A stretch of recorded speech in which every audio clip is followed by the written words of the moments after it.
Chapter 7, Part 6. Lou and the Indian struggled with the bolts, and at last they all sank down on the paving, feeling exhausted and weak. The other children had now opened the gates of the yard, and the rest of the party were streaming in, chattering and asking questions. "Where's the leopard? Have you caught the leopard? What do you mean it was a real leopard? Let's have another hunt. It was super fun. What do you mean the leopard's in the stable? 2 leopards? Well, that's not fair. No one told us there were 2 leopards." And the boy in the Zorro suit was actually fumbling with the bolts, trying to open the door of the stable. Stig, who was standing there, rapped him over the knuckles with the shaft of his spear. "All right, caveman," said Zorro crossly. "I can open the door if I want to. It's not your business."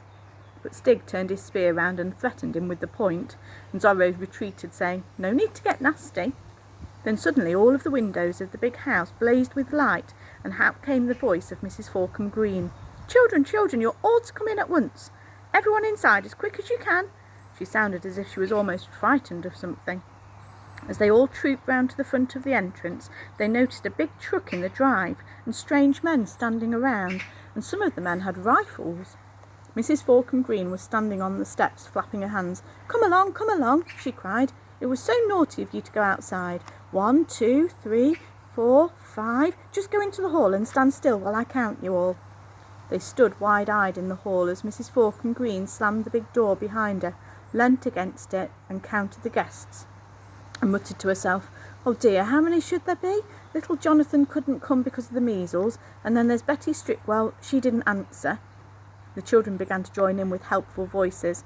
"Where's the other caveman?" "Yes, there's supposed to be 2 cavemen, I saw them. And there's 2. Please be quiet. You only confuse me," moaned Mrs. Forkham Green. She turned to a strange man in a raincoat who was standing by the door.